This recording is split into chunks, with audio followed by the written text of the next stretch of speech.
To our daily word this morning. It is Wednesday morning. It is a windy, crazy weather day that we are having. Starting out a little warm, it's going to end up being cold.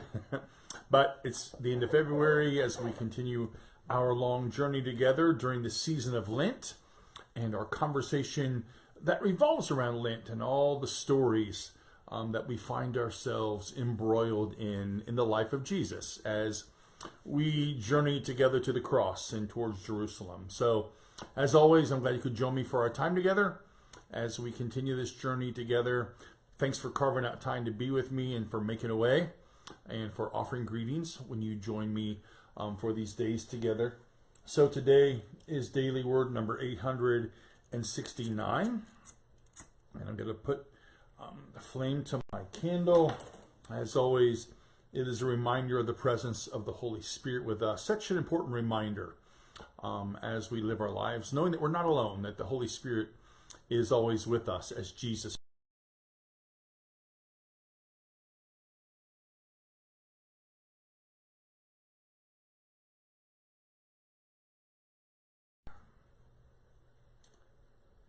I've chosen for this morning from Matthew 25, verse 21.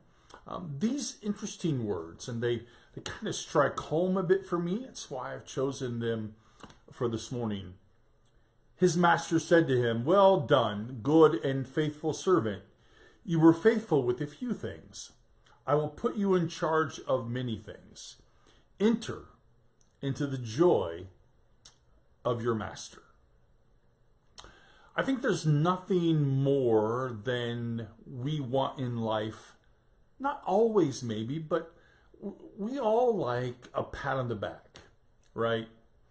We like for someone to tell us we've done a good job.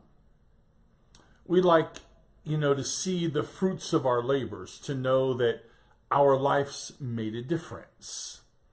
And all of us have that. Part of it is our ego. Part of it is the need for just knowing that we've been accepted.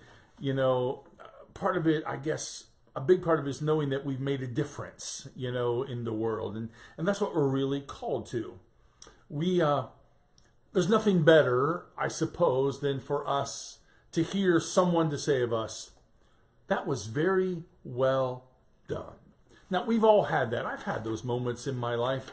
I've had people come up to me afterwards and say to me, "That's very well done." Someone said of me Sunday, after worship on Sunday, they've been here forever since I've been here, 11 and a half, almost 12 years. And the person said of me, "That was your best ever." Wow, that was a pretty big compliment. I've done a senior night ceremony at the high school. And this year, when I got done with all the senior night stuff, a person from behind patted me on the back and said, "That was very well done." We love those moments, right? Where we hear, "That was very well done." It's a reminder for us that God calls us to specific things, and we're called to do certain things, and that when we're put in charge of the small things, we should do them really well, or the few things, we should do them really well, and hope for a good outcome. In this parable, we know that the master speaks, and he makes clear the connection between the master and the servant, the joy of approval, the blessing for continued action. That reminder of all of us, "Well done," that we like to hear. And we also, I think, want that approval from God, right? We too, when we reach the end of our life and are before God, we want God to say of us, "Well done, good and faithful servant. Well done with what you've been tasked with." We want to be entrusted with God's vision. We want to participate in God's kingdom.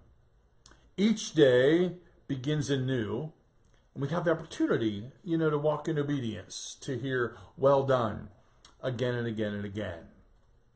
So I think that's an ongoing struggle for us. And the question, I always ask myself this question, and, people don't love it when I ask this question, and I know people will have something to say about it. But for me, I always wonder, in these days? Am I making a difference? Does what I say and do matter? And I know people are going to say, Jim, of course it does. Of course it does. But then, there's the other side of the coin. You do all these things, but then nobody seems to respond. You wonder if you're making a difference. And sometimes you wonder, should I be doing something else with my life, with what I have left of my life? Should my life be making a difference somewhere else? I know of a colleague, I heard his story. I might have shared it with you all, but he got to the end of what he was doing and he said, I'm not going to do this anymore. I'm not making a difference. And he said, what should my next thing be? And so he recognized all around town these help wanted signs. They couldn't get enough help and couldn't get enough help. And so he went to work at Wendy's. And someone said, Wendy's? Why would you work at Wendy's?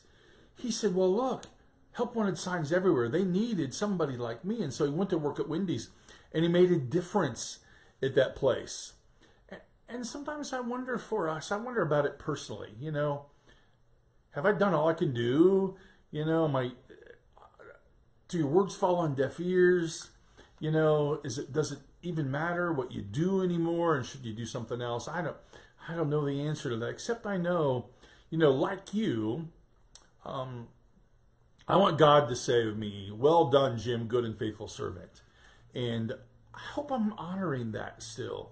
And I guess we have to look deep inside ourselves. You have to look inside yourself, and I have to look inside myself. We just have to ask the question, are we honoring God? Are we doing, are we walking in obedience today, trying to do what God calls us to and do the very best that we can do?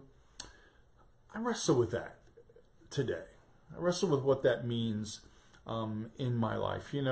Pretty soon, in June, I will have been doing this, pastoring, 40 years. 40 years. Gosh, that's forever, right? 40 years. And I know some of you all worked your jobs 40 years as well. I get it. I look in the mirror sometimes and say, well, I wonder, would God say that of me? Well done, good and faithful servant. And maybe that's just what we all need to strive for. And it's not just in our jobs either, it's in our relationships with each other. It's in how we love each other, how we share our lives together. This constant ongoing call of God is so important. So it's my struggle today and in the last few days. And well, honestly, since the end of the year, I don't love end of the years. I don't love annual meetings at churches. And as always, annual meetings stir up all kinds of emotion in people for whatever reason. It's not bad, just stir up lots of emotions. And then you wonder, does what I do matter anymore? I think that personally. And maybe it's time for you and I, as always, as I said, every day begins anew, and ask ourselves if we're doing what God calls us to do and walk in obedience. And I think that's an excellent question for us to ask. So that's where I'm at today. Hopefully, maybe it speaks to you in some kind of way. So know of God's love today that surrounds you. Know my love for you. Look, join us tonight for our third, our Wednesday night. We have salads. We have casanos. We have chips and dip. We have cookies. We have lots of good food. And then we're going to talk about what it means to believe Jesus. Not believe in, but believe Jesus. And if we believe Jesus, his words, his thoughts, what he tells us to do, then how does that affect how we live? And we're going to explore that tonight together. So hopefully you'll join us at 6 o'clock, or come whenever you can. You're always welcome. So thanks, and I'll look forward to seeing you tonight, and then tomorrow morning here again at 10 o'clock. Have a great day.